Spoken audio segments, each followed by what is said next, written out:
Hi, and welcome back to the Maybe I Can podcast. I'm your host, Debbie Weiss, and thank you so much for joining me today.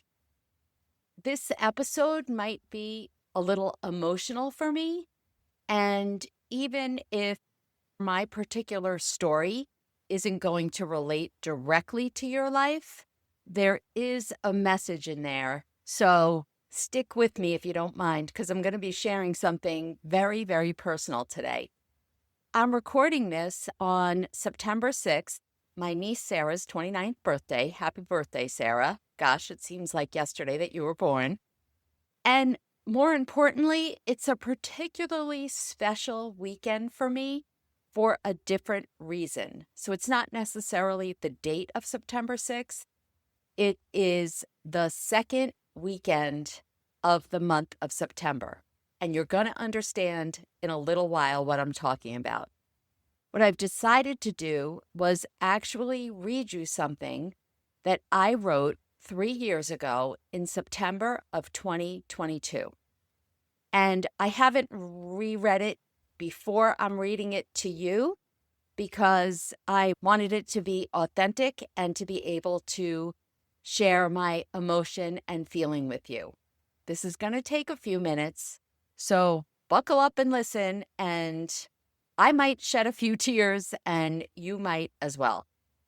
So it's a blog post that I wrote. It's actually the first thing I remember writing this. I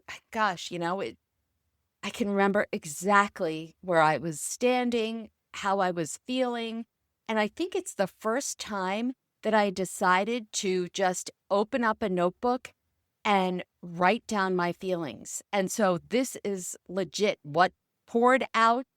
It was not edited and it's not the best writing and all the things. This was just a journal entry, one of my very first.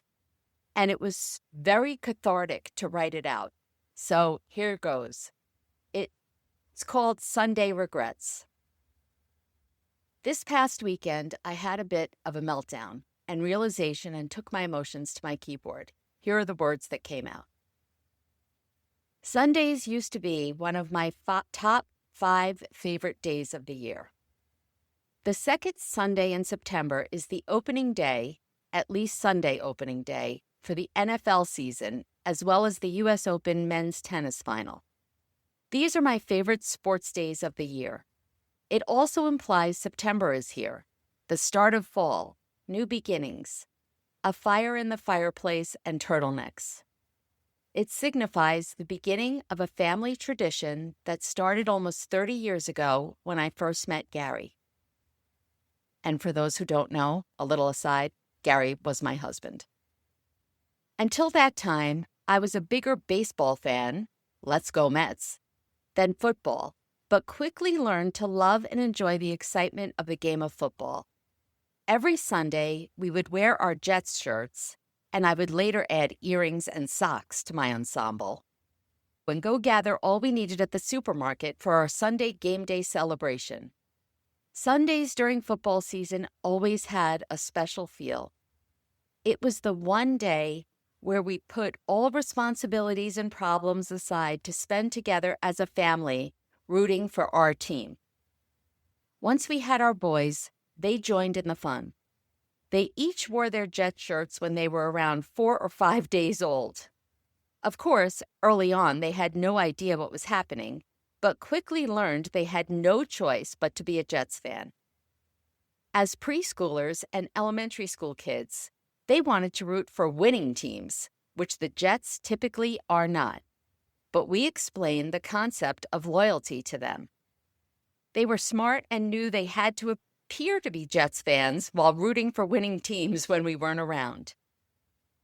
Gary would prepare us the most amazing BLTs with American cheese and make the boys their own special treats.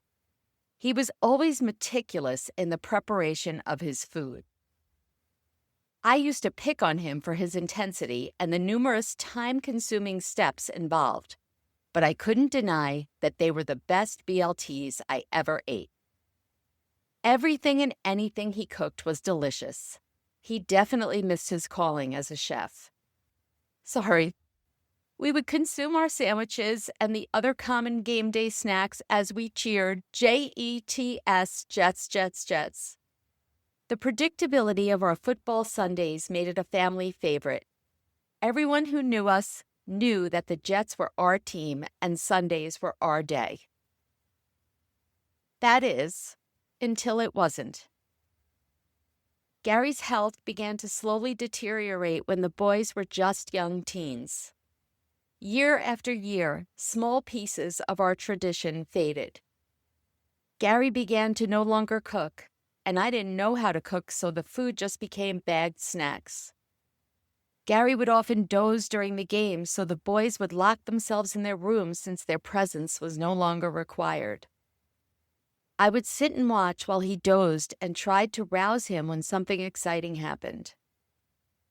As the years sped by, I was the only one who still wore my Jets jersey every Sunday. Gary began not even watching some games, and I would always be trying to cajole him, which rarely worked. Most recently, if Gary watched a game or two a year, it was a lot. The tradition was definitely coming to an end. But there's something different today. The sadness I feel today, I feel intensely throughout my entire body. My stomach is doing flips as I sit here typing in my empty kitchen while the game is on in the family room, because I just couldn't bear the idea of not watching. Somehow, watching might bring those good, precious days back. Gary is dying. I've never typed or said those words because even though I know it to be true, I don't really truly believe it. Today, trying to rouse him from bed countless times prior to the game was met with angry growls and him telling me to leave him alone. He eventually got up and was crying hysterically and nasty.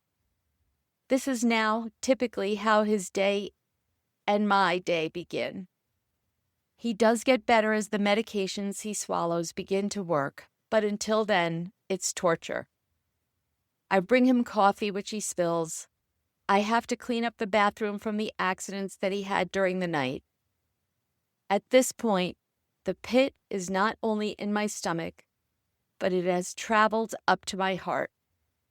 I peer out the window at the rain and wonder how we got here. What happened to those wonderful Sundays that I thought would never end? Oh, how I long for one more Sunday just like it used to be. I would enjoy every millisecond of that day and burn each detail to my memory so I would never forget that feeling. Today serves as another reminder of how important it is to live in the present moment and to take absolutely nothing for granted. Sometimes we feel that things, good or bad, will never end. But things do come to an end, and we need to savor the sweetness and take comfort in times of hardship that this struggle will not last forever. New memories and traditions will certainly be made as life continues. But one thing I can say with absolute certainty is that those Sundays will forever be the best memories of my life. I'm sorry. I need a minute. So here it is, 3 years later from the date that I wrote this, that I'm talking to you. And things certainly have changed. And gosh, I mean, the journey of grief is, as we already know, not certainly a straight line. And 3 years later, I still have these feelings this particular weekend.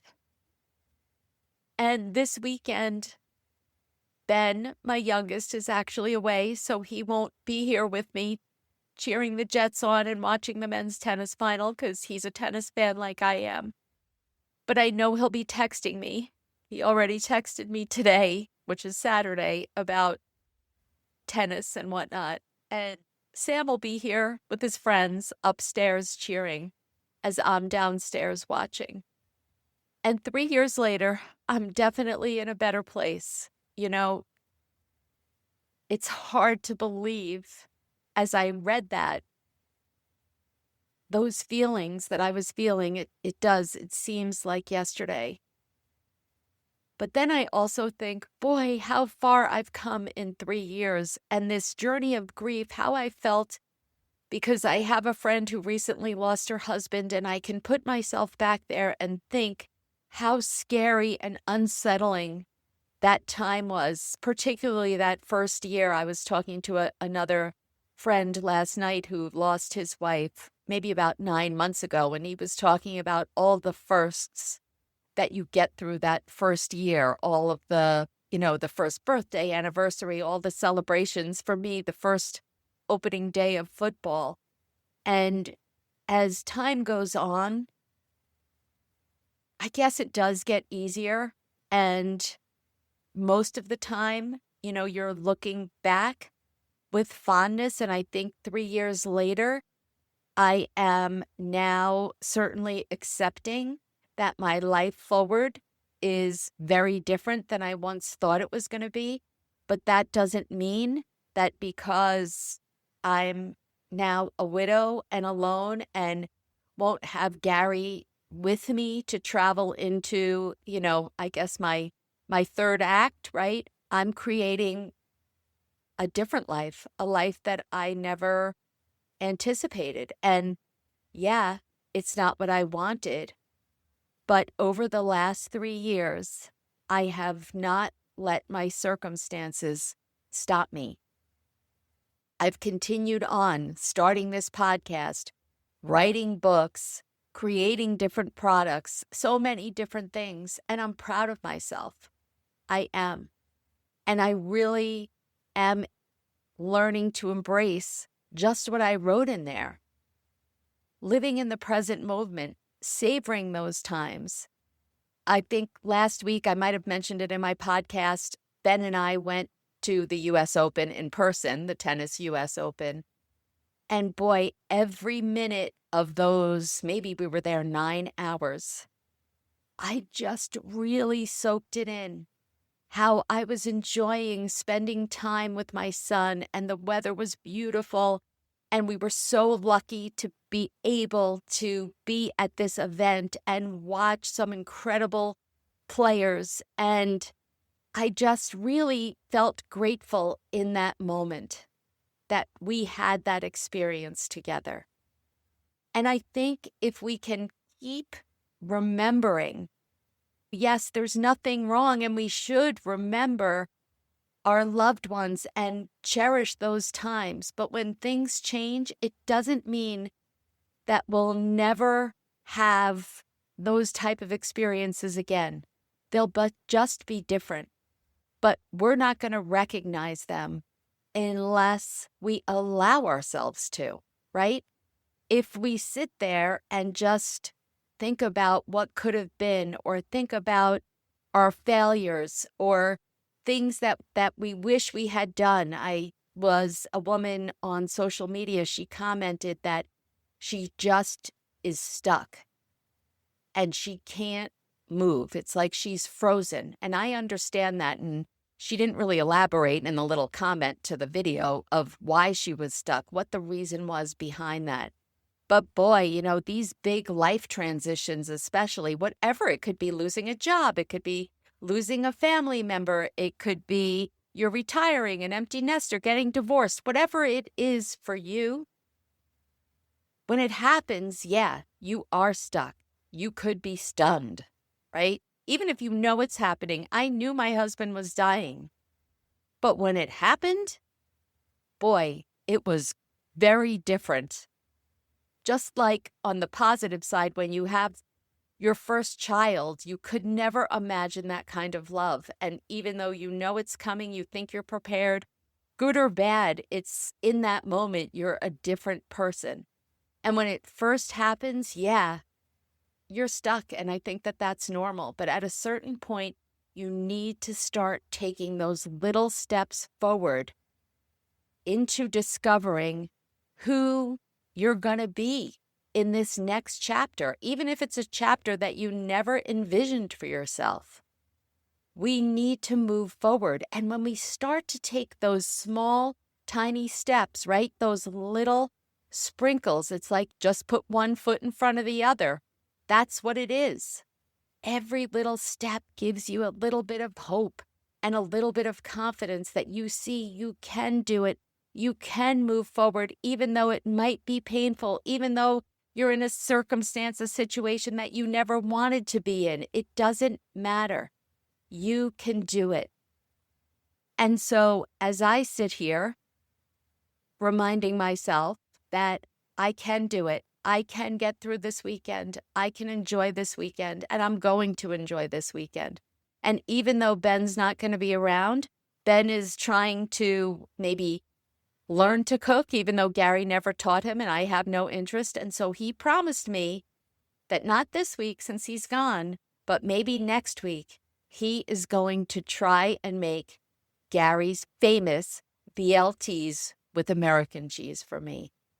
And we'll smile and we'll laugh and we'll remember Gary and all his idiosyncrasies and his big personality and laugh and sense of humor. And we might shed a few tears. But we'll know we're going to be okay. We are okay. 3 years later, we're doing it. We're learning to forge a new path. And so I challenge you, no matter where you are, no matter how hard your life is, no matter if you aren't happy where you are, just remember, you have the power inside of you to make a change, whatever that might be.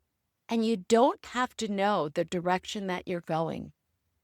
Just take one tiny step. Enjoy the present moment. Savor it. Enjoy your loved ones instead of getting annoyed at them. Enjoy their company. Remember all of the things that you're grateful for. And as I close, I'm grateful for you. Thank you so much for listening. Make it a wonderful week and keep on sprinkling. Talk to you next week.